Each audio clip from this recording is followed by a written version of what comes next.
اعوذ باللہ من الشیطان الرجیم بسم اللہ الرحمن الرحیم وَإِنَّهُ لَتَنزِيلُ رَبِّ الْعَالَمِينَ نزل بِهِ الروح الأمین علی قلبک لتکون من المنذرین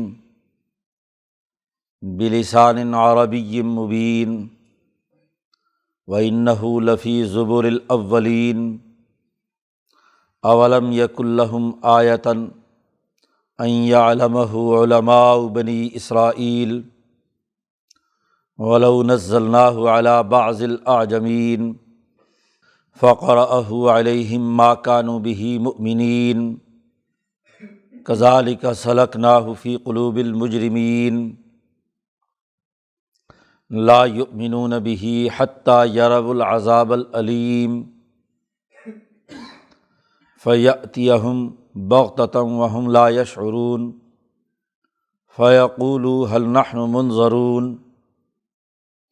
افبعذابنا یستعجلون افرأیت ان متعناہم سنین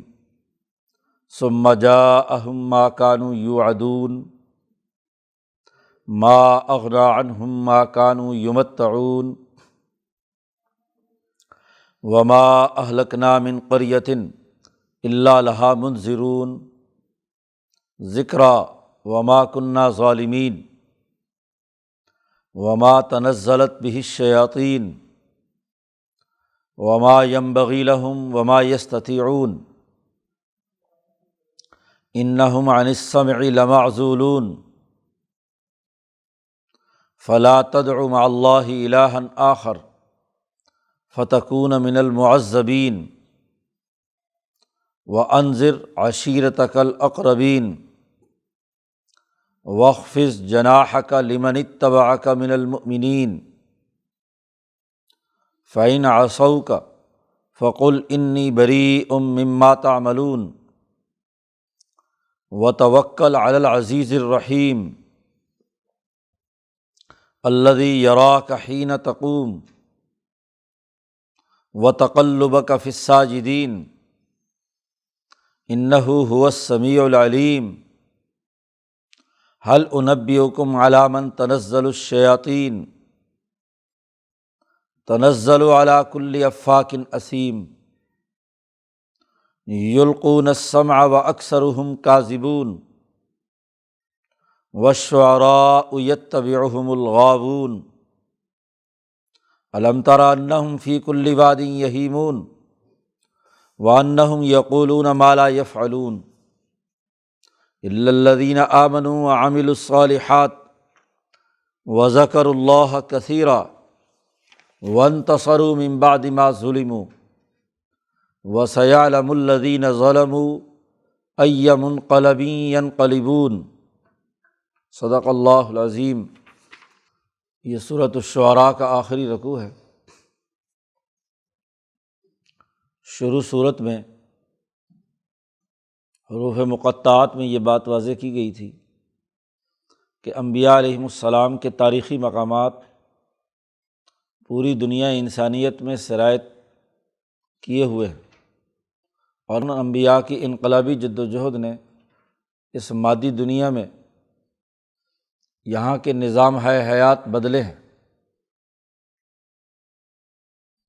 انہیں مقامات اس لیے کہا جاتا ہے کہ مقام وہ کردار ہے جس سے سوسائٹی بدلتی ہے،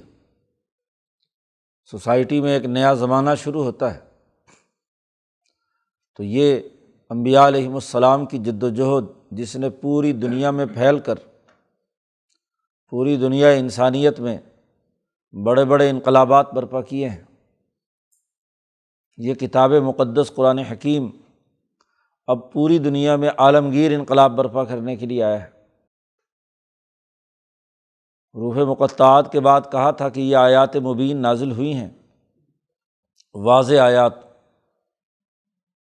اور آپ اس فکر میں ہیں کہ یہ لوگ اس پر ایمان کیوں نہیں لا رہے، تو آپ پریشان مت ہوں، یہ کتاب مقدس قرآن حکیم ہم نے نازل کی ہے اور ہم ہی اس کا ایک نتیجہ پیدا کریں گے۔ آپ جد وجہد جاری رکھیں اپنا کام کہ اس کتاب مقدس قرآن حکیم کے مطابق افراد کی تیاری، مکی صورت ہے تو جماعت کی تیاری جاری رکھیں، اس کا بنیادی پیغام لوگوں تک منتقل کریں، جیسے ماضی کی تاریخ میں موسیٰ علیہ السلام، ابراہیم علیہ السلام، نوح علیہ السلام، صالح، ہود اور لوط اور شعیب علیہ السلام جن کے واقعات پیچھے بیان کیے گئے ہیں، جیسے وہاں ان کے نہ ماننے والوں کو ہم نے سزا دی، آج آپ کی یہ انقلابی جماعت انہیں سزا دے گی۔ ہم کسی قوم پر ظلم کرنے والے نہیں ہیں، ہم تو اللہ پاک فرماتے ہیں حقائق کے مطابق لوگوں کے اعمال کا فیصلہ کرتے ہیں۔ چنانچہ اس آخری رکوع میں نبی اکرم صلی اللہ علیہ وسلم پر نازل ہونے والے قرآن حکیم کی قرار واقعی حیثیت، اس کی جامعیت اور اس کے جو اثرات و نتائج مرتب ہونے ہیں اس کا تذکرہ کیا ہے۔ قرآن حکیم کہتا ہے وَإِنَّهُ لَتَنزِيلُ رَبِّ الْعَالَمِينَ، یہ کتاب مقدس قرآن حکیم، اس کو تمام جہانوں کے رب نے نازل کیا ہے۔ لتنزیل، صرف اسی نے نازل کیا ہے، اسی پروردگار عالم کا نازل کیا ہوا یہ قرآن۔ نزل بہ الروح الامین، اسے لے کر آئے ہیں ایک امانت دار فرشتہ، روح الامین کہا ہے، ایسی روح جو امانت دار ہے، پوری دیانت کے ساتھ جو پیغام الہی ہے وہ انسانیت تک منتقل کرنے کے لیے جو مقرر فرشتے ہیں حضرت جبرائیل علیہ السلام وہ لے کر آئے ہیں۔ پچھلی تمام انبیاء کے تذکرے میں ہر پیغمبر اپنی قوم سے کہتا تھا انی رسول امین، میں تمہاری طرف امانت دار رسول بنا کر آیا ہوں۔ اب اس کتاب مقدس قرآن حکیم کی حقیقی نوعیت بیان کی جا رہی ہے، تو یہاں جبرائیل کا تذکرہ ہے کہ امانت دار روح کی طرف سے یہ کتاب نبی اکرم صلی اللہ علیہ وسلم تک پہنچی ہے۔ تو جب وہ روح الامین ہے تو یہ بھی النبی الامین ہے۔ یہاں دو طرح کی امانتیں ہیں، کیونکہ یہاں قرآن حکیم جس کے الفاظ اور معانی دونوں منزل من اللہ ہیں، تو دونوں کو لے کر الفاظ کی ساخت بھی اور اس کی معنویت بھی دونوں لانے والا اللہ کی طرف سے وہ بھی امانت دار ہے۔ مکے کے مشرک اور یہاں یہودی یہ کہتے تھے خاص طور پر کہ جبرائیل ہمارا دشمن ہے، وہی تو اس نے لانی تھی ہمارے پاس، بنی اسرائیل کے پاس، لیکن اس نے اپنی طرف سے کوشش کر کے جا کر محمد صلی اللہ علیہ وسلم کے پاس وحی دے دی۔ کوئی پیغام لانے والا خط کسی کے نام ہو اور دے کسی اور کو دے تو وہ تو بددیانت ہے، وہ تو پیغام میں خلل پیدا کرنے والا ہے۔ تو اللہ نے واضح کیا کہ ایسا نہیں، وہ جو روح لے کر آئی ہے یہ پیغام، یہ جس نبی پر لائی ہے وہ بھی امین ہے اور لانے والا بھی امین ہے، امانت دار ہے، بہت ہی معتبر فرشتہ ہے۔ حضرت شیخ الہند نے ترجمہ کیا جس کا اعتبار قائم ہے، وہ اس طرح کا کام نہیں کر سکتا کہ بھیجا جائے ایک کے پاس اور لے جائے کسی اور کے پاس۔ یا اسی طرح مکے کے مشرک کہتے تھے کہ اگر نازل ہی کرنا تھا قرآن تو ہم جو بڑے بڑے چودھری ہیں، مکہ اور طائف کے سردار ہیں، لیڈر ہیں، ان لیڈروں پر آنا چاہیے تھا قرآن۔ لولا نزل ھذا القرآن علی رجل من القریتین عظیم، کہ کیوں نہیں ان دونوں بستیوں مکہ اور طائف میں سے کسی بڑے آدمی پر یہ قرآن نازل ہوا، یہ ایک غریب یتیم پر کیوں نازل ہوا؟ تو اللہ پاک نے کہا کہ یہ کتاب مقدس جو رب العالمین نے نازل کی ہے اور اس کو دنیا میں لانے والا روح الامین ہے، اس لیے لتنزیل کا لفظ استعمال کیا ہے باب تفعیل، اور اس کی خصوصیت ہوتی ہے بتدریج نازل ہونا۔ عربی میں جب یہ باب استعمال ہوتا ہے اس کا مطلب آہستہ آہستہ اترنا، بتدریج۔ تو یہ تنزیل رب العالمین ہے، اور پھر رب العالمین کے درمیان اور محمد مصطفیٰ صلی اللہ علیہ وسلم کے درمیان جو واسطہ ہے وہ روح الامین ہے۔ یہ نازل کہاں ہوا ہے اس کی بھی مزید وضاحت کر دی، علی قلبک، اے محمد صلی اللہ علیہ وسلم آپ کے قلب پر یہ نازل ہوا ہے۔ دل کی بات کہی ہے، قلب محمد صلی اللہ علیہ وسلم پر کتاب مقدس قرآن حکیم نازل ہوئی ہے۔ یہ نزول اور وحی کی حقیقت اور ماہیت بیان کر دی۔ اس کا تعلق محض ذہن کے ساتھ نہیں ہے، کسی تخیل کے ساتھ نہیں ہے، یا عقل حیوانی کے ساتھ نہیں ہے، یہ قلب ملکوتی کے ساتھ ہے۔ اور اس کی دو شکلیں تھیں، وحی الہی کی جو خود نبی اکرم صلی اللہ علیہ وسلم نے ایک سوال کے جواب میں بتلائی ہیں۔ امام بخاری کی کتاب صحیح کا آغاز اسی وحی کی حقیقت اور ماہیت کے بیان سے ہے۔ حضور صلی اللہ علیہ وسلم پر پوچھا گیا کہ کیسے قرآن آپ پر نازل ہوتا ہے، تو ایک وجہ،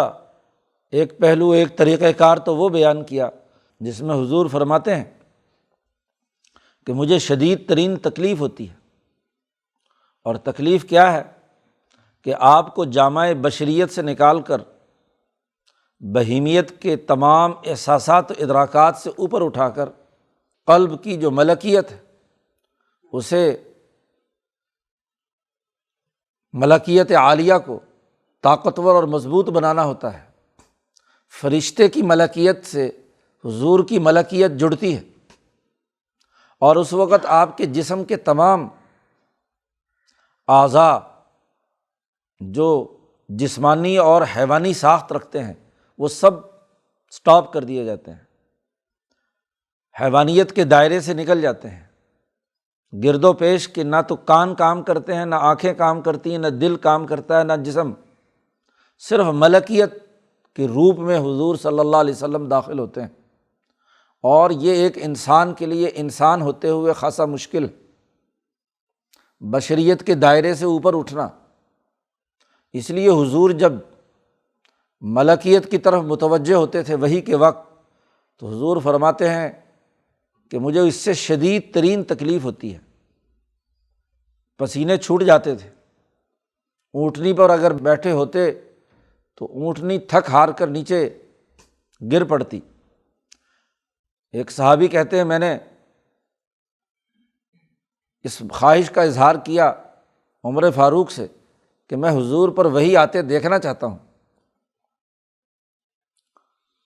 تو جیسے ہی وحی شروع ہوئی تو انہوں نے اشارہ کیا تو حضور کا چہرہ مبارک سرخ ہو گیا،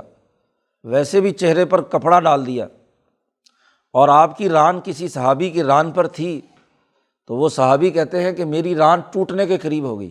اتنا بوجھ محض ران کے تھوڑے سے گھٹنے کی میری ران پر رکھے ہونے کی وجہ سے اتنی شدید ترین تکلیف ہوتی ہے۔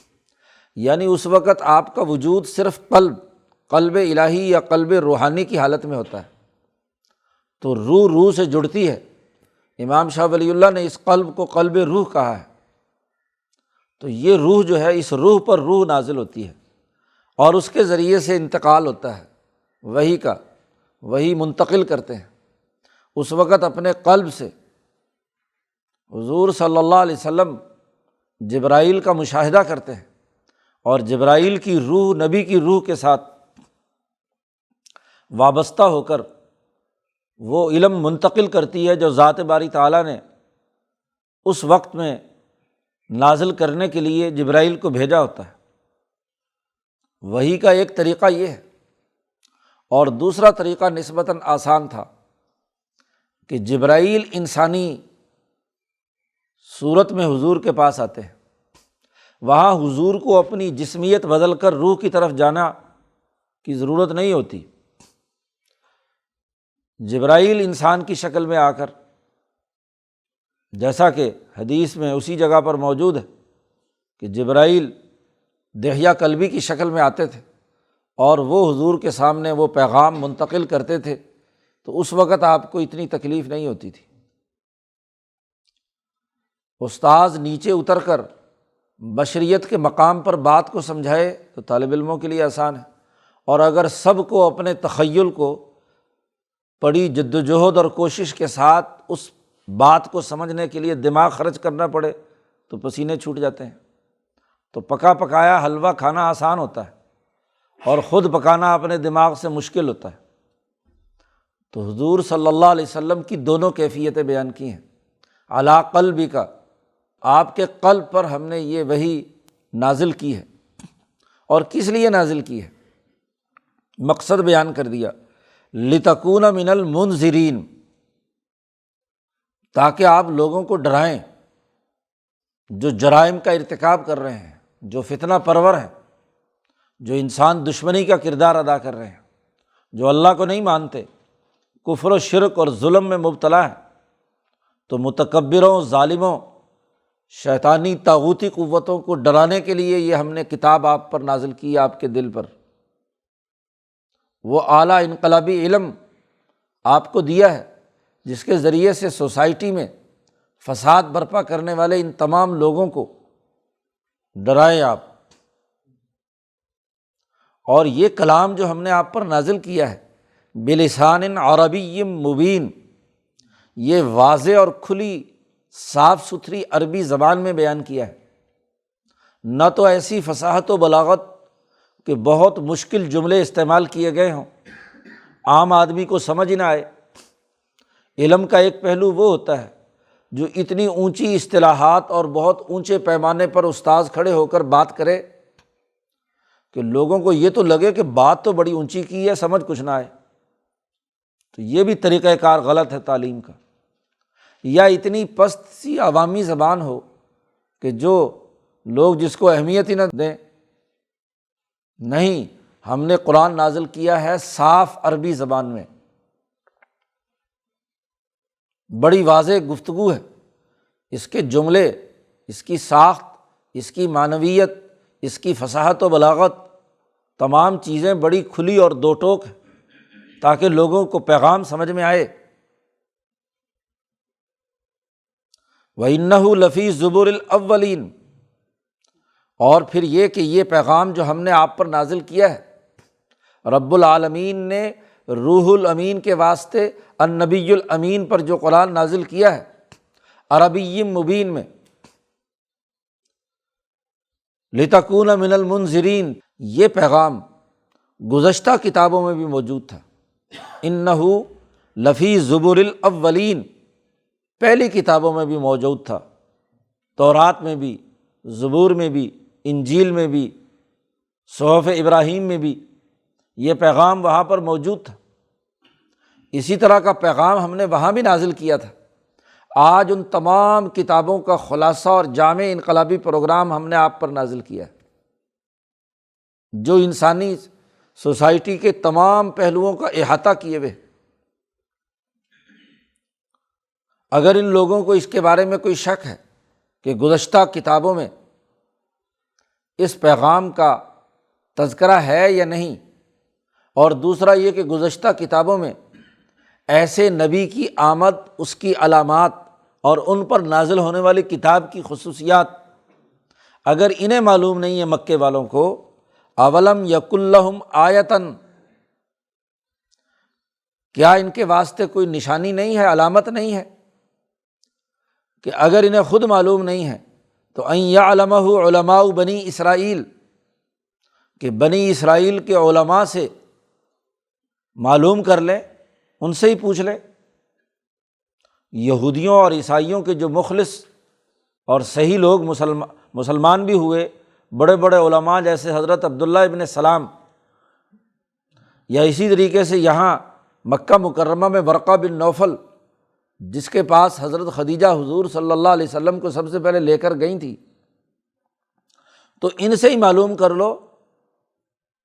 ان کے بقول بھی تورات اور انجیل کے اندر حضور کی آمد کی اطلاع موجود ہے، حضور کی جو اوصاف اور نشانیاں بتلائی گئی ہیں وہ موجود ہیں۔ بلکہ اس وقت کیا، آج بھی بائبل کے اندر،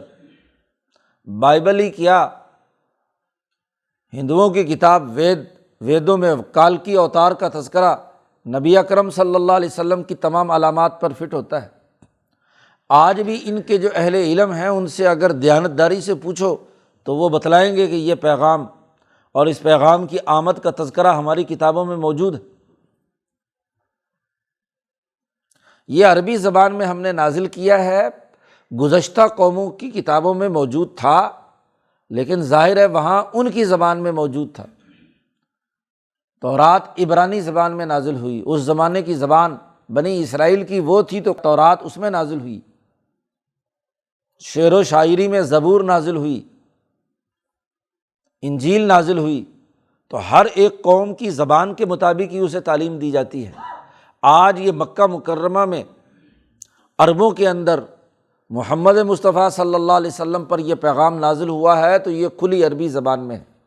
تاکہ پیغام سمجھ میں آئے، جماعت تیار کرنا آسان ہو، اور اس جماعت کی اجتماعی طاقت سے دنیا بھر میں اس پیغام کو منتقل کیا جائے۔ قرآن کہتا ہے وَلَوْ نَزَّلْنَاهُ عَلَىٰ بَعْضِ الْأَعْجَمِينَ، اگر ہم اس کتاب کو بعض عربی نہ جاننے والے لوگوں پر نازل کرتے تو تب بھی یہ ایمان نہ لاتے۔ مکے کے مشرک یہ کہتے تھے کہ یہ قرآن کھلی عربی زبان میں ہے اور محمد مصطفیٰ صلی اللہ علیہ وسلم تو فصیح اللسان عرب ہیں،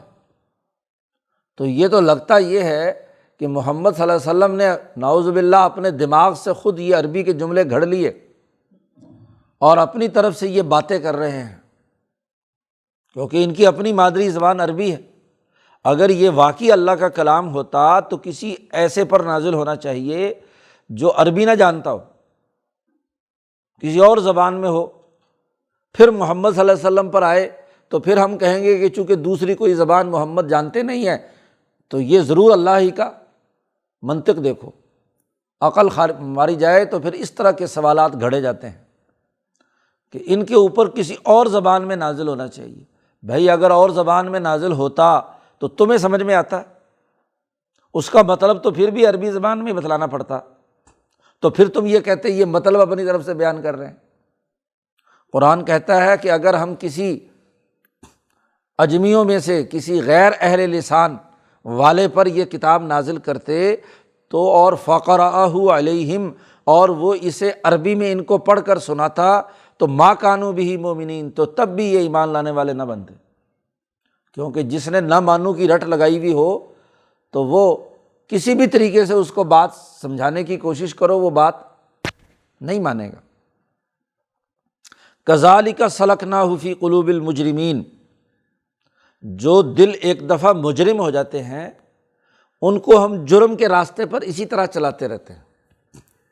کیونکہ جب جرم دل کے اندر ہو اور مجرمانہ کارروائی کرنی ہے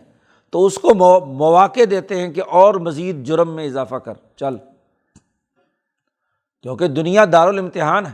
جو پرچہ غلط لکھنا چاہتا ہے ہم اس کو تب بھی مدد پہنچاتے ہیں کہ لے لکھ بھائی، کیونکہ امتحان لینا ہے ہم نے، ہم اس کو سٹاپ نہیں کر سکتے۔ سلکناہ فی قلوب المجرمین،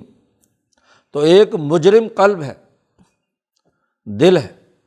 جو حیوانیت، درندگی اور انسانیت دشمنی کا کردار ادا کرتا ہے، اور ایک قلب ہے روح الامین کا، النبی الامین کا، علی قلبی کا، محمد مصطفیٰ صلی اللہ علیہ وسلم کا قلب ہے، جو متطہرین اور جو عدل و انصاف قائم کرنے والے مقسطین کا دل ہے۔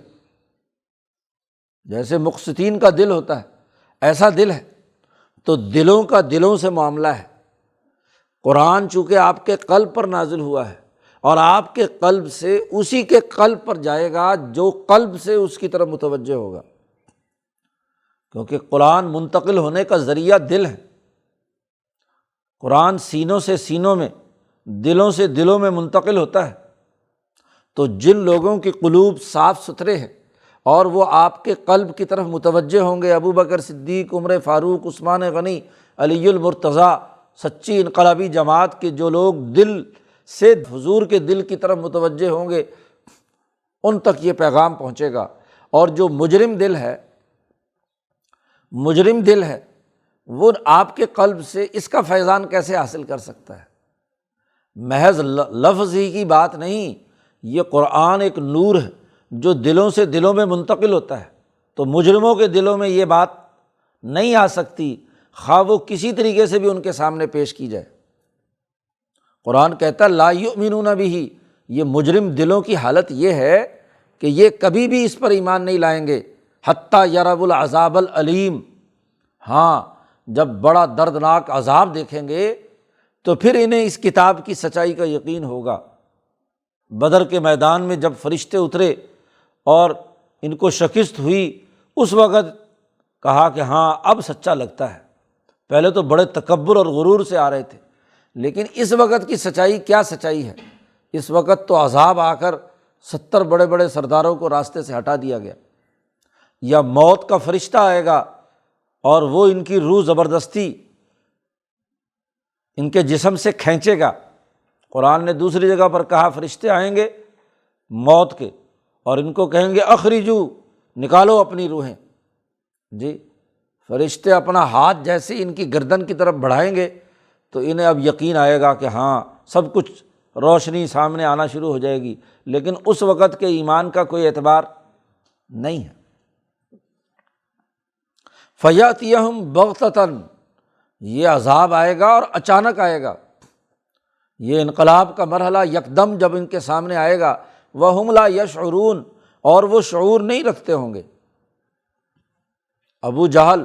بڑے طمطراق سے مکہ سے 1000 آدمیوں کو لے کر نکلا تھا بدر کے راستے پر، کوئی اس کے حاشیہ خیال میں بھی نہیں تھا کہ ہمیں کوئی عذاب بھی آنے والا ہے۔ اس کا خیال تھا کہ میں جس کیل کانٹے سے لیس جا رہا ہوں، بس محمد مصطفیٰ صلی اللہ علیہ وسلم اور ان کی جماعت کو ایسی شکست دوں گا، ایسا پیس کر رکھ دوں گا کہ کوئی خاتمہ ہی ہو جائے گا۔ اپنے خیال کے مطابق تو بہت بڑی تیاری کے ساتھ جا رہا تھا۔ میدان بدر میں بھی جب اس نے جگہ کا انتخاب کیا، اس وقت بھی گھمنڈ کے گھوڑے پر سوار تھا۔ ان کے وہم و گمان میں بھی نہیں تھا کہ ایسی بہترین جگہ پر کھڑے ہونے کے باوجود اور محمد مصطفیٰ صلی اللہ علیہ وسلم اور ان کا لشکر ریتلے ٹیلے پر دوسری طرف کھڑا ہونے کے باوجود ان کا خیال نہیں تھا کہ ہم سے یہ جم کر لڑ پائیں گے۔ اچھا مقام لڑائی کے لیے اس پر تو پہلے وہ قابض ہو چکا تھا، آخری لمحے تک بھی ان کے خیال میں نہیں تھا کہ اس طرح کا معاملہ ہوگا۔ تو فَيَأْتِيَهُمْ بَغْتَةً، اچانک جیسے ہی لڑائی شروع ہوئی اور معاملات بدلنے شروع ہوئے، حضور کا جنگی ڈسپلن اس نے ان کو شکست پر مجبور کیا۔ اب سب کچھ کیا ہے؟ روشنی ہو رہی ہے۔ اس وقت کہتا ہے کہ کاش کہ محمد صلی اللہ علیہ وسلم 2 چھوٹے چھوٹے بچوں، اور وہ بھی کاشتکاروں کے بچوں سے میری گردن نہ کٹواتے۔ اگر مقابلہ ہی کرنا تھا تو اپنے جیسا کوئی سورما میری گردن اتارتا تو بات بھی ہے۔ ذلت کی اس انتہا پر پہنچا دیا۔ فَيَقُولُ هَلْ نَحْنُ مُنظَرُونَ، اور جب یہ عذاب آئے گا، گھیر لیے جائیں گے، بدر کے میدان میں انہیں گھیر لیا گیا،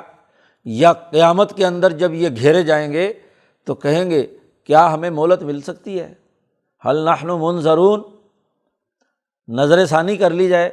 اب عذاب دیکھیں گے تو اب چاہیں گے کہ ہمیں تھوڑا سا پیچھے جا کر مہلت مل جائے تاکہ ہم اس پر ایمان لے آئیں۔ قرآن کہتا ہے أَفَبِعَذَابِنَا يَسْتَعْجِلُونَ، کیا تم وہی نہیں ہو جو ہمارے عذاب کو بڑی جلدی مانگتے تھے؟ کہتے تھے حضور صلی اللہ علیہ وسلم سے کہ لے آ، جو تو نے سزا دینی ہے ہمیں، جو عذاب دینا ہے لے آ۔ تو دنیا میں تو جلدی مانگتے تھے، ہم نے تو پھر بھی مہلت دے کر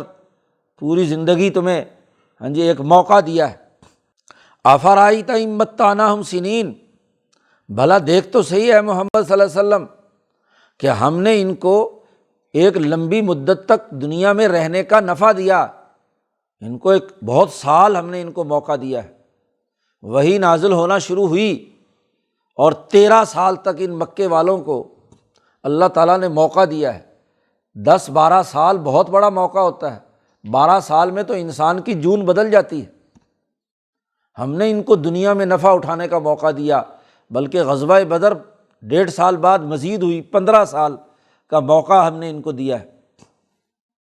ثم جاءہم ما کانوا یوعدون، پھر ان کے پاس جو وعدہ ان سے کیا گیا تھا عذاب کا، اس کے بعد آئے گا۔ مکی صورت ہے، جب یہ نازل ہوئی تو ابھی 10-12 سال گزرے ہیں۔ قرآن کہتا ہے ثم جاءہم، پھر یہ انقلاب آئے گا، وہ وعدہ پورا ہوگا جس کا ان سے کہا گیا ہے کہ اگر تم نہ مانے تو تمہیں سخت ترین سزا ہوگی۔ وہ بات جو رسول اللہ صلی اللہ علیہ وسلم نے صفا پہاڑ پر کھڑے ہو کر کہی تھی کہ میں دیکھ رہا ہوں کہ ادھر اعلیٰ مکہ سے بہت بڑا لشکر مکے پر حملہ آور ہو رہا ہے، باز آ جاؤ، انا النذیر العریان ما اغنی عنہم ما کانوا یمتعون۔ تو اب اس پورے 10-12 سال کا ہم نے ان کو موقع دیا، یہ جو فائدہ اٹھاتے رہے، اس نے ان کو کیا آج فائدہ دے رہی ہے؟ ما اغنی عنہم، کوئی نتیجہ نہیں نکلا۔ اس لیے اگر واپس بھی چلے جائے تو تب بھی یہ بات نہیں مانیں گے۔ اگر پہلے 10-12 سال بات نہیں سمجھ میں آئی تو اب کیا سمجھ میں آئے گی؟ وما اہلکنا من قریۃ الا لہا منذرون، ہم نے کسی بستی کو تباہ نہیں کیا مگر تبھی جب وہاں ڈرانے والے موجود ہوتے تھے۔ اللہ کا جو عذاب قدرت کی طرف سے آتا ہے وہ تبھی آتا ہے جب پہلے حجت تمام ہو جائے۔ حجت تمام ہونے سے پہلے ایسی وبا نہیں پھوٹتی، ایسا عذاب نہیں آتا، ایسی تباہی نہیں آتی جو پوری انسانیت کو تباہ و برباد کر کے رکھ دے۔ قانون اور ضابطہ بیان کر دیا، ما اہلکنا من قریۃ، کسی بستی کو ہم تباہ و برباد نہیں کرتے مگر یہ کہ اس کو ڈرانے والے پہلے آتے ہیں، منذرون آتے ہیں، ان کا انذار مکمل ہوتا ہے، موقع دیا جاتا ہے کہ یہ باز آ جائیں اپنی حیوانیت اور درندگی سے، اپنی غلط کاریوں سے، اور جب باز نہیں آتے تو پھر ہم عذاب دیتے ہیں۔ ذکرا، آ کر وہ کیا کرتے ہیں؟ نصیحت کرتے ہیں، یاد دلاتے ہیں کہ او سرمایہ داروں، شیطانوں، درندوں، حیوانوں، باز آ جاؤ۔ اپنے اس پورے کرتوت سے ان کے سامنے آئینہ رکھتے ہیں کہ یہ سچائی ہے، انسانیت کی حقیقت ہے، یہ ترقی کا پروگرام ہے، اسے قبول کرو اور اپنی اس ظلم و ستم سے باز آ جاؤ۔ یہ نصیحت کرتے ہیں۔ قرآن کہتا ہے وما کننا ظالمین، اللہ کہتے ہیں ہم ظالم نہیں ہیں کہ کسی کو بغیر سمجھائے اور بغیر نصیحت کیے، بغیر حجت تمام کیے ہوئے ہم لوگوں کو مار دیں، یہ ہمارا طریقہ نہیں ہے۔ یہ تو ظالم اور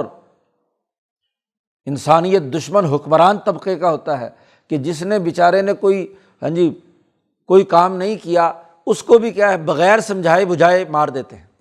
آمریت اور ظلم کے نظام میں قانون کی تعلیم دیے بغیر قانون کی خلاف ورزی کے نام پر ان کو سزا دی جاتی ہے۔ حالانکہ حکومتوں کا کام پہلے لوگوں کو نصیحت کرنا، فہمائش کرنا، قانون سے آگہی دینا،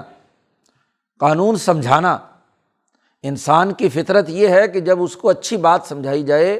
تو وہ سمجھتا بھی ہے اور عمل بھی کرتا ہے، لیکن سمجھائے بغیر، تعلیم دیے بغیر کسی اور زبان میں قانون بنا دیے جائیں اور پھر کہا جائے کہ تو نے اس قانون پر عمل نہیں کیا، اس بیچارے کو پتہ ہی نہیں کہ قانون کیا ہے، تو اس پر عمل نہ کرنے کی سزا اس کو دے کر اس پر ظلم و ستم ڈھایا جائے، ایسا نہیں ہم کرتے۔ ہم نے اسی لیے یہ قانون عربی زبان میں نازل کیا ہے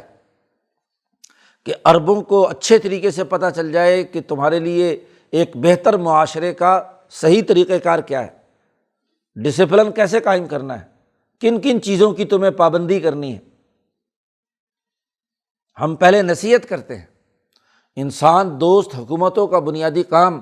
اپنے قوانین سے لوگوں کو آگاہ کرنا ہوتا ہے، لیکن یہ جب سے دنیا میں سامراجی نظام، فرعونی نظام قائم ہوتے ہیں، جیسے فرعون نے بنی اسرائیل پر قوانین نافذ کیے ہوئے ہیں قبطی زبان میں، اور ان سے کہا کہ تم نے فلاں قانون کی پابندی نہیں کی، لہذا فلانا جرم فلاں سزا دے۔ جیسے سامراج نے یہاں انگریزی زبان میں قوانین جاری کر دیے، بیچارہ پنجابی بولنے والا، پشتو بولنے والا، سندھی بولنے والے، اس کو پتہ ہی نہیں کہ قانون کیا ہے، اور پھر اس کو گرفت میں لے آتے ہیں کہ جی یہ تم نے خلاف ورزی کی ہے، پھر جیلوں میں ڈالتے ہیں، جی ان پر ظلم و ستم ڈھاتے ہیں۔ تو یہ تو آمریت کا طریقہ کار ہے۔ ہم ایسا ظلم نہیں کرتے، قرآن کہتا ہے ما کننا ظالمین، ہم پہلے سمجھاتے ہیں، اور جو واقعی سمجھ جائیں اور ڈسپلن کو قبول کر لیں تو ہمیں انہیں کچھ نہیں کہتے، لیکن جو اس کے سمجھنے کے باوجود،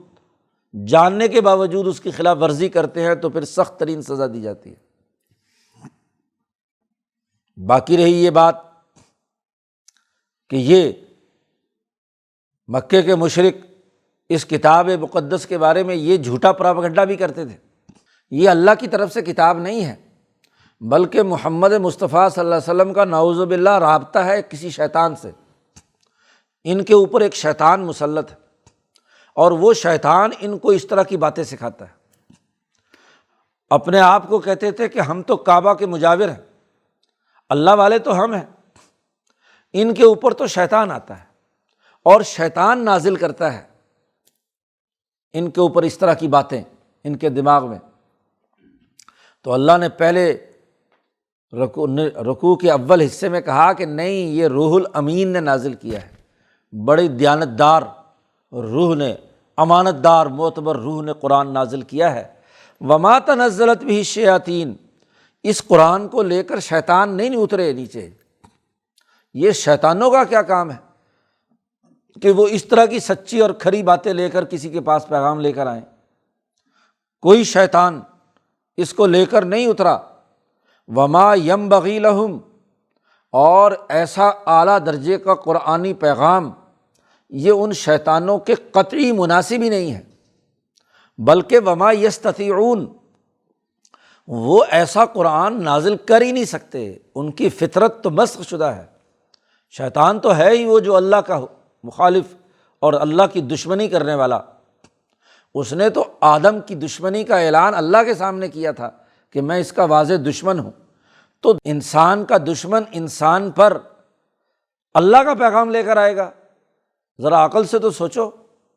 کیسے ہو سکتا ہے؟ تو شیطان نہ تو طاقت رکھتے ہیں اور نہ ہی ان کے مناسب ہے کہ وہ کوئی بات اس طرح کی نازل کر سکیں، ان میں صلاحیت اور استعداد ہی نہیں۔ انہم عن السمع لمعزولون، یہ شیطانی طاقتیں، تمام قوتیں، یہ تو اللہ کے پیغام کو سننے سے بھی معزول کر دی گئی ہیں۔ نبی اکرم صلی اللہ علیہ وسلم کی بعثت کے ساتھ ہی آسمان دنیا کے تمام دروازے بند کر دیے گئے۔ پہلے شیاطین جاتے تھے تو اوپر جا کر کچھ نہ کچھ وہاں سے سنگن لے آتے تھے جب اللہ میاں فرشتوں کو کوئی حکم جاری کرتا تھا، جیسا کہ حضور نے فرمایا کہ ایک جنی وہاں جا کر کان لگا کر کھڑا ہو جاتا اور وہاں سے کچھ باتیں تھوڑی بہت جو احکامات اور ہدایات نچلے فرشتوں کو دی جا رہی ہوتی، ان میں سے کوئی ایک آدھ بات وہاں سے سن لیتا، اور پھر یہاں آ کر 100 جھوٹ ملا کر اس کو پروپیگنڈا کرنے کے لیے لوگوں کے سامنے اپنے کاہن اور اپنا جو جادوگر ہے اس کو کچھ بات بتلا دیتا۔ تو یہ طریقہ تھا، لیکن جب سے وحی الہی نازل ہونا شروع کی تو اللہ نے تمام ایسے شیطانوں کو اوپر جانے سے روک دیا۔ اور اگر کوئی شیطان سننے کے لیے آسمان کے قریب بھی جاتا ہے تو شہاب مبین اوپر سے گولا آگ کا آتا ہے اور اس کو بھسم کر دیتا ہے، شہاب نازل ہوتا ہے۔ اس لیے سب دروازے بند ہیں۔ 23 سال تک وحی آتی رہی، اس پورے دورانیے میں شیطانوں کو آسمان کے قریب بھی پھٹکنے نہیں دیا گیا۔ جہاں حضور کا دل حضور کی ملکیت کو کھینچ کر یا تو وہاں لے جایا جاتا تھا جہاں وحی آ رہی ہے، یا جبرائیل جب نیچے آتا تھا تو جبرائیل کے ساتھ ہزاروں فرشتے چاروں طرف، تو اس وحی کے موقع پر بھی کوئی آدمی قریب نہیں پھٹک سکتا۔ تو فرشتے نے نازل کیا ہے، نہ کہ شیطانوں نے۔ شیطان تو اس بات کو سننے سے بھی معزول کر دیے گئے۔ فلا تدع مع اللہ الہا آخر، جب یہ بات طے ہو گئی کہ یہ کتاب مقدس اللہ نے انسانوں کو ڈرانے کے لیے جو ظالم اور متکبر ہیں اس لیے نازل کی ہے، تو اے محمد صلی اللہ علیہ وسلم اور آپ کی وساطت سے آپ کے تمام ماننے والے انسانوں سے کہا جا رہا ہے، مت پکارو اللہ کے ساتھ کسی اور خدا کو، الہا آخر، فتکون من المعذبین، اگر تم نے ایسا حرکت کی بالفرض تو تم بھی عذاب دیے جانے والے لوگوں میں شامل ہوگے۔ ایک تو حضور کو منع کیا گیا کہ اللہ کے علاوہ کسی اور خدا کو نہیں پکاریں گے، دوسرا حکم دیا گیا نہ صرف یہ کہ خود کوئی شرک اور کفر نہیں کرنا، بلکہ انذر عشیرتک الاقربین، اپنے قریبی رشتہ داروں اور اپنے خاندان کے لوگوں کو ڈرائیے، انذر ڈرائیے اپنے قریبی ترین رشتہ داروں کو۔ عشیرہ حضرت سندھی فرماتے ہیں بنو عبد مناف جو قریش کی پوری اجتماعی مرکزی کور تھی، تو وہ جو وہاں کا حکمران طبقہ، وہاں کی طاقتور جو مسلط مافیا ہے، اس کو ڈرانے کا حکم دیا گیا ہے۔ عشیرتک الاقربین، جی یہ 12 اس کے بطن تھے، ہاں جی، بنو ہاشم، بنو امیہ وغیرہ وغیرہ، تو ان پورے خاندان کو، ان 12 بطن کو، جو دراصل 12 وزیر تھے مکے کی ریاست کے، سب قبیلوں کے پاس اس مکے کی ریاست کی کچھ نہ کچھ ذمہ داریاں تھیں، تو ان بڑے بڑے لوگوں کو آپ ڈرائیے، انذر۔ یہ جب آیت نازل ہوئی تو نبی اکرم صلی اللہ علیہ وسلم صفا پہاڑ پر چڑھے اور اپنے ان 12 قبیلوں کے تمام سرداروں کو ایک ایک کا نام لے کر پکارا، او فلاں او فلاں او فلاں فلاں، ادھر آؤ جی۔ صفا پہاڑ پر چڑھ کر سب کو بلایا نام لے کر، سب جمع ہو گئے، اور وہاں حضور نے وہ تاریخی تقریر کی ہے اس آیت کے بعد کہ میں تم سے یہ بات کرنا چاہتا ہوں کہ اگر میں یہ کہوں کہ اس پہاڑ کے پیچھے سے ایک لشکر مکے پر حملہ آور ہونے والا ہے، تو میں تمہیں کہوں کہ اس سے اپنے بچاؤ کی کوشش کرو، تو کیا تم میری بات مانو گے؟ انہوں نے کہا کہ ہاں بات مانیں گے، کیونکہ آپ صادق ہیں اور امین ہیں، کبھی آپ جھوٹا پیغام یا جھوٹی بات منتقل نہیں کرتے۔ تو حضور صلی اللہ علیہ وسلم نے فرمایا کہ میں یہ بات واضح کر دینا چاہتا ہوں کہ انا النذیر العریان، میں واضح اور کھلا ڈرانے والا ہوں تمہیں، جو بات میں کہہ رہا ہوں وہ بالکل صحیح اور سچی ہے۔ ایک اللہ کی عبادت کرو، کسی کو اس کے ساتھ شریک مت ٹھہراؤ، اس کے پیغام کو مانو، تو قولوا لا الہ الا اللہ تفلحوا، لا الہ الا اللہ کہو، تمہاری فلاح اور بقا اسی میں ہے۔ میں دیکھ رہا ہوں کہ ایک بہت بڑا لشکر تم پر حملہ آور ہو رہا ہے، اس سے بچاؤ کا صرف ایک ہی راستہ ہے۔ تو جب حضور صلی اللہ علیہ وسلم نے اپنی تقریر مکمل کی تو سب سے پہلا حضور کا سخت دشمن سگا چچا ابو لہب کھڑا ہوا، تو اس نے اس وقت یہ غلط قسم کا جملہ حضور کے لیے بولا، تبا لک الہٰذا جمعتنا، اس کام کے لیے تو نے ہمیں جمع کیا، تجھ پر ہلاکت ہو۔ تبھی تو اس کے جواب میں پوری صورت نازل ہوئی کہ تبت یدا ابی لہب، ابو لہب کے ہاتھ ٹوٹ جائیں، محمد صلی اللہ علیہ وسلم کو ہلاکت کیوں ہو جی۔ تو اس نے سب سے بڑے پہلے کھڑے ہو کر سگے چچا نے، باقی قبیلوں نے تو کیا بولنا تھا، وہ تو بعد کی بات تھی، ان میں تو پھر بھی خاندانی اختلاف، لیکن اسی نے کھڑے ہو کر متکبر نے وہاں کہا کہ تبا لک الہٰذا جمعتنا، تو نے ہمیں اس کام کے لیے جمع کیا تھا یہاں۔ تو نبی اکرم صلی اللہ علیہ وسلم نے کو یہاں حکم دیا گیا ہے کہ ڈراؤ، اور تاریخ نے دیکھا کہ وہ لشکر فتح مکہ کی صورت میں خود حضور کی قیادت میں وہاں اسی طرف سے داخل ہوا جو حضور صلی اللہ علیہ وسلم نے جہت بیان کی تھی۔ ایک تو یہ کہ ان بڑے بڑے متکبروں کو ڈراؤ کہ انقلاب آنے والا ہے، تمہارے خلاف مزاحمتی عمل ہونے والا ہے، اور دوسری طرف جماعت کی تیاری کرنی ہے، اس لیے کہا وَاخْفِضْ جَنَاحَكَ لِمَنِ اتَّبَعَكَ مِنَ الْمُؤْمِنِينَ۔ آپ کی جو اتباع کرنے والے مومنین ہیں، آپ اپنے پہلو کو، بازو کو ان کے لیے جھکا کر رکھیں، نرمی اختیار کریں، ان کے ساتھ سختی نہیں کرنی۔ جو مدعو آپ کی بات سننے کے لیے آیا ہے، جو آپ کی جماعت میں شامل ہو گیا ہے، ان پر تو آپ کو شفقت کرنی ہے، محبت کرنی ہے۔ ظالموں اور متکبروں کو ڈرانا ہے، جو تم پر ایمان لانے والے اور آپ کی اتباع کرنے والے ہیں ان کو ڈرانا نہیں ہے، ان کے ساتھ نرمی کا معاملہ کرنا ہے۔ وَاخْفِضْ جَنَاحَكَ، اپنے بازو اور اپنے دونوں کندھے ان کے لیے جھکا لو، ان کے لیے نرمی کا معاملہ کرو۔ فَإِنْ عَصَوْكَ، پھر اگر وہ، آپ ڈرائیے ان کو، اگر یہ باز نہیں آتے اور آپ کی نافرمانی کرتے ہیں یہ متکبرین، تو فقل، اعلان کر دیجئے، انی بریء مما تعملون، تم جو غلط کام کر رہے ہو میں اس سے برات کا اعلان کرتا ہوں۔ ایک انقلابی کا بنیادی کام کیا ہے کہ وہ سچا پیغام منتقل کرتا ہے، دعوت دیتا ہے، نرمی سے بات سمجھاتا ہے، لیکن اگر متکبرین باز نہ آئیں تو اس کی ذمہ داری ہے کہ وہ ان کے اس سسٹم سے برات کا اعلان کرے۔ انی بریء مما تعملون، قل، آپ کہہ دیجئے کہ میں بالکل بری ہوں ان تمام باتوں سے جو تم کرتے ہو، تمہارے ظلم کے نظام، تمہاری ظالمانہ سیاست، معیشت، متکبرانہ رویے سے میں بالکل برات کا اعلان کرتا ہوں۔ بریء مما تعملون، اور مت گھبرائیے، وتوکل علی العزیز الرحیم، بھروسہ کیجیے عزیز الرحیم پر۔ یہ عزیز الرحیم کا جملہ ہر نبی کے ساتھ پیچھے آیا کہ اللہ پاک عزیز الرحیم ہے اور اس نے وہاں مدد کی ہے، تو پچھلی واقعات بیان کر کے اب نبی اکرم صلی اللہ علیہ وسلم سے کہا جا رہا ہے کہ آپ بھی اسی عزیز پر جو ظالموں سے انتقام لینے والا ہے، اور اسی رحیم پر بھروسہ کیجیے جو ایمان والوں کے لیے انتہائی رحیم اور شفیق اور بہتر نظام کا موقع فراہم کرنے والا ہے،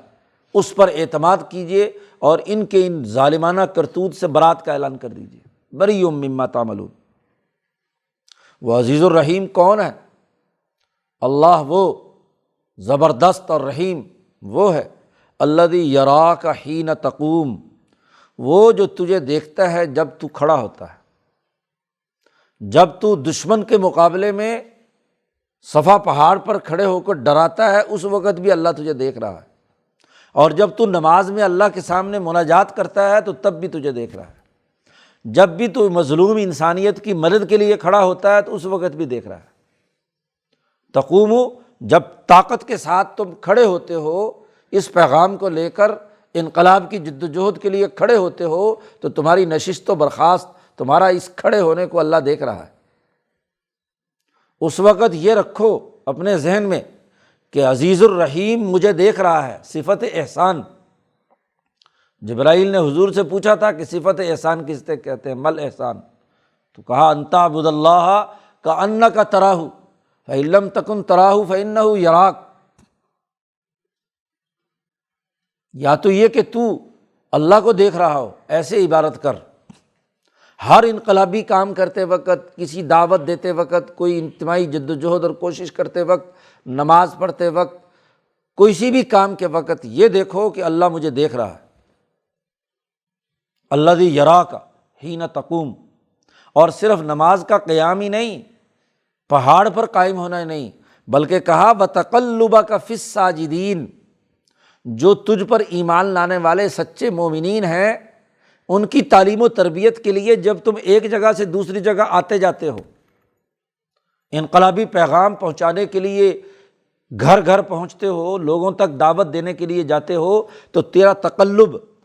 اس وقت تو حضور اللہ کے حضور میں کھڑے نہیں ہیں، اس وقت تو دعوت کا کام کر رہے ہیں، انقلابی جدوجہد کے لیے ادھر سے ادھر بازاروں میں، میلوں ٹھیلوں میں، حج کے موقع پر ایک ایک قبیلے کے ٹینٹ میں جا کر وہاں دعوت دے رہے ہیں۔ تقلبہ کا، تیرا ادھر ادھر گھومنا آنا جانا، فی الساجدین، سجدہ کرنے والوں میں۔ حضور صلی اللہ علیہ وسلم صحابہ کی تعلیم و تربیت کے لیے راتوں کو اٹھ کر نگرانی کرتے تھے، حضرت سندھی نے کہا کہ تعلیم و تربیت کا اصل موقع تہجد کا ہے، اور حضور تہجد کے وقت جا کر ابو بکر کو دیکھتے ہیں کہ کیسے قرآن پڑھ رہے ہیں، کیا کر رہے ہیں اس وقت۔ پہنچے تو وہاں وہ قرآن پڑھ رہے ہیں بہت آہستہ آواز سے، نماز میں کھڑے ہوئے۔ عمر فاروق کے پاس پہنچتے ہیں تو وہ خوب بلند آواز سے۔ تو یہ ہے ساجدین، سجدے کی حالت میں سجدہ کرنے والے، بات ماننے والے، ان کی جا کر خبر گیری کرتے ہیں کہ کون کس نوعیت سے سبق دہرا رہا ہے، کس نے کتنا سبق یاد کیا ہے، اس کے رویے کیا ہیں، اس کے اندر کمی کون سی ہے جس کو دور کرنے کی ضرورت ہے۔ تو ایک داعی، ایک رہبر و رہنما کی ذمہ داری ہے کہ وہ جو اپنے اوپر ایمان لانے والے اور اپنی جماعت کے لوگوں کی نگرانی کرے کہ ان کی تعلیم و تربیت کا موقع کیسا ہے۔ تو جب آپ یہ کر رہے ہیں اس وقت بھی اللہ آپ کو دیکھ رہا ہے جی، الذی یراک، اور اس لیے دیکھ رہا ہے کہ انہ ھو السمیع العلیم، وہ اللہ بہت خوب سننے والا ہے، ہر آدمی کی ہر بات اس کے علم میں ہے، اور علیم بھی ہے، جانتا بھی ہے۔ تو جب ہر ایک انقلابی اللہ کے ساتھ اس طرح جڑے کہ اللہ اسے سن بھی رہا ہے اور اسے دیکھ بھی رہا ہے، تو وہ اپنے عمل میں، کردار میں، اپنی تمام اجتماعی کاموں میں وہ ڈسپلن کو برقرار رکھے گا۔ تو اس لیے آپ اللہ پر توکل کریں، جد و جہد اور کوشش کریں، ڈرائیں، برات کا اعلان کریں اور اپنے آپ کو اللہ کے سپرد کر دیں۔ ایک سچا انقلابی اپنے آپ کو اللہ کے سپرد کرتا ہے اور یہ سمجھتا ہے کہ وہ سمیع العلیم ہے، میری ہر بات سن رہا ہے اور دیکھ رہا ہے، جان رہا ہے۔ اب پیچھے اس بات کا رد کر دیا کہ ظالموں اور شیطانوں کے اوپر اس طرح کا پیغام نازل نہیں ہو سکتا، وہ صلاحیت اور استعداد ہی نہیں رکھتے۔ شیطان تو کس پر آتے ہیں انسانوں میں سے، اس کا تذکرہ کیا ہے، هل انبئکم علی من تنزل الشیاطین، کیا میں تمہیں نہ بتلاؤں کہ کس پر شیطان نازل ہوتا ہے؟ شیطان نازل ہوتا ہے ہر جھوٹے اور گناہ گار پر۔ محمد مصطفیٰ صلی اللہ علیہ وسلم تو صادق اور امین ہے، تو شیطان ان کے پاس قرآن لے کر کیسے آئے گا؟ وہ تو روح الامین ہی رسول امین پر آئے گا۔ شیطان جو ہے وہ تو اپنے یاروں کے پاس جائے گا۔ هل انبئکم، کیا میں تمہیں بتلاؤں کہ کس پر شیطان نازل ہوتا ہے؟ تنزل علی کل افاک اثیم، ہر جھوٹے اور گناہ گار اور جو انسانیت کا مجرم ہے، اس مجرم پر وہ شیطان اتر کر شیطانی باتیں سکھاتا ہے۔ یلقون السمع واکثرهم کاذبون، وہ ایسی سنی سنائی آدھی پچادی باتیں اوپر سے لا کر ان کے اوپر ڈالتے ہیں اور اکثریت جھوٹی بات ہوتی ہے۔ اکثرهم کاذبون، شیطانوں کی اکثریت بالکل جھوٹی ہے۔ کوئی ایک آدھ بات سچی آ بھی جائے تو وہ ادھر ادھر سے اد کچری بات سن کر لا کر بیان کرتے ہیں۔ حضور صلی اللہ علیہ وسلم سے صحابہ نے پوچھا تھا کاہن کے بارے میں کہ کاہن کی حیثیت کیا ہے؟ حضور نے فرمایا جھوٹے۔ اسی بخاری میں آخری ابواب میں کاہنوں کے بارے میں حضور نے کہا تھا، تو وہاں ایک صحابی نے سوال کیا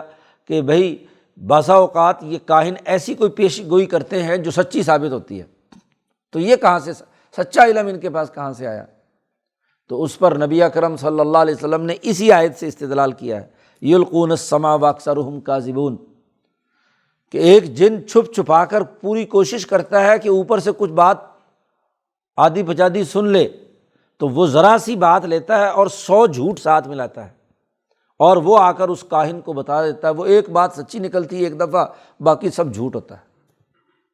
تو یلقون السمع واکثرهم کاذبون، تو شیطان نازل ہوتا ہے ان پر، اور قرآن کہتا ہے ایسے جھوٹے گناہ گار پر۔ ان جھوٹوں گناہ گاروں میں ایک جھوٹے گناہ گار جو ہے شاعر لوگ ہوتے ہیں۔ کہا والشعراء یتبعہم الغاوون، اور وہ شعراء، یہ شاعر جو ہیں یہ بھی غاوون کی اتباع کرتے ہیں، ایسے گمراہوں کے پیچھے چلتے ہیں، یہ بھی جھوٹ کے پل باندھتے ہیں، ایسی باتیں کہتے ہیں جس کا کوئی سر پیر نہیں ہوتا۔ قرآن نے ان شعراء کی خبر لی کہ یہ جھوٹے شاعر وہ ہیں۔ الم تر انہم فی کل واد یہیمون، کیا تم نے دیکھا نہیں اے محمد صلی اللہ علیہ وسلم، یا ہر قرآن پڑھنے والے سے کہا جا رہا، کیا تم نے دیکھا نہیں کہ انہم فی کل واد یہیمون، یہ ہر ایک وادی میں حیران و پریشان پھرتے رہتے ہیں، کبھی ادھر کی ماریں گے کبھی ادھر کی، ہاں جی، کبھی آسمان کی چھوڑ رہے ہوتے کبھی زمین کی۔ ایسے شاعر ہوتے ہیں، ان میں سے ہر آدمی کو اپنے مطلب کا مثالہ نکل آئے گا۔ سوشلسٹ ہو تو وہ بھی وہاں سے شاعر مشرق سے سب کچھ لے لے، اور کوئی سرمایہ دار ہو تو وہ بھی وہاں سے لے لے، کوئی مذہبی ذہن ہو تو وہ بھی لے لے، اور جو لا مذہبی ہو وہ بھی لے لے۔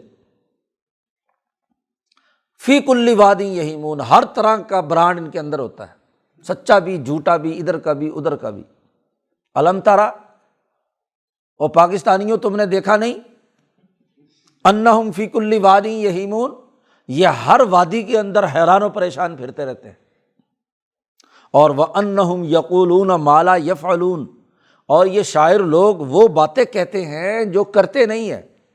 ایسی ایسی باتیں کہتے ہیں جو کر نہیں سکتے۔ کہتے محبوب کے قدموں میں چاند تارے توڑ کر لا کر ڈالوں گا، نہ کبھی چاند ٹوٹا نہ کبھی تارے ٹوٹے، نہ کبھی محبوب کے قدموں میں ڈالے۔ تو آسمان و زمین کی رومانوی باتیں، تخیلاتی باتیں زمین آسمان کے ملاتے ہیں، ایسی باتیں کہتے ہیں جو نہیں کرتے۔ ہاں، سارے شاعر ایک طرح کے نہیں ہیں، الا الذین آمنوا وعملوا الصالحات، وہ شاعر جو سچے دل سے ایمان لانے والے ہیں اور اچھے عمل کرنے والے ہیں، اور شعروں سے زیادہ ذکر اللہ کثیراً، اللہ کا ذکر کثرت سے کرتے ہیں، اللہ کا ذکر کثرت سے کرتے ہیں۔ اور وانتصروا من بعد ما ظلموا، جن پر ظلم کیا گیا ہے تو اس کے بعد وہ ان کی مدد کرتے ہیں اپنی شاعری سے بھی۔ جیسے حسان بن ثابت تھے کہ نبی اکرم صلی اللہ علیہ وسلم پر جب انہوں نے چڑھائی کی مکے والوں نے، تو انہوں نے کہا کہ میں حضور سے پوچھا کہ میں ان کو جواب دوں، ان کو ہجو لکھوں، تو حضور نے فرمایا کہ جیسے عربوں کا دستور تھا، ہجو لکھتے ہیں تو کسی قبیلے کے خلاف لکھتے ہیں، تو قبیلہ تو یہ میرا ہی ہے قریش، تو تم قریشیوں کے خلاف ہجو لکھو گے تو میں بھی تو قریشی ہوں۔ تو حسان ابن ثابت نے کہا کہ حضور،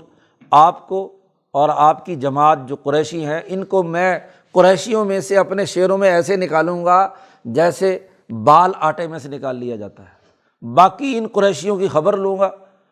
ہاں جی، اور آپ کو اور آپ کے ایمان لانے والے جو ہیں ان کو میں نکال لوں گا اس میں سے۔ شاعری کا کمال یہ بھی ہے کہ وہ شعر و شاعری میں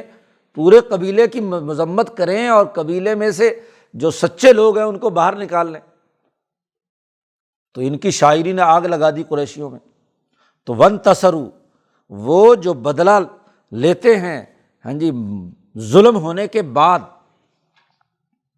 اجتماعی جدوجہد، انتصار یہ بھی ہوتا ہے کہ پارٹی ڈسپلن کے تحت تمام لوگ اجتماعی طاقت سے ظلم کا مقابلہ کریں، ایمان لائیں اور عمل صالح کریں، اللہ کا ذکر کریں، اور اکٹھے ہو کر دشمن پر حملہ آور ہوں۔ اس میں شاعر اپنی شاعری سے، اور جو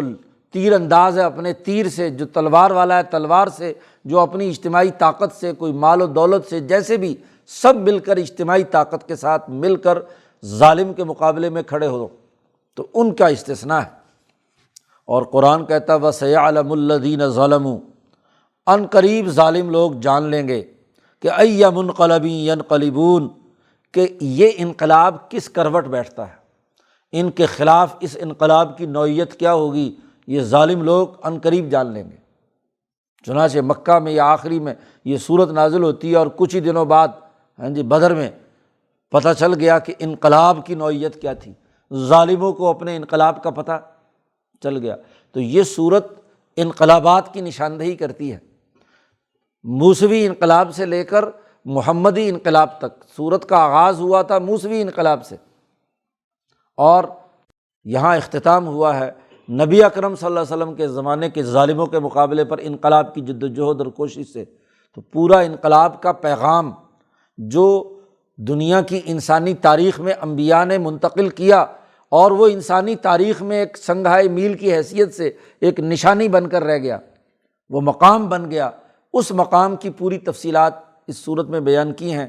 اگلی دو صورتیں بھی طاسین سے ہی شروع ہوتی ہیں، اور ان میں بھی دیگر انبیاء کی انقلابی جد و جہد کا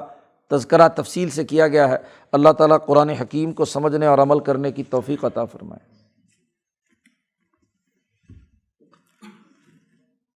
اللہ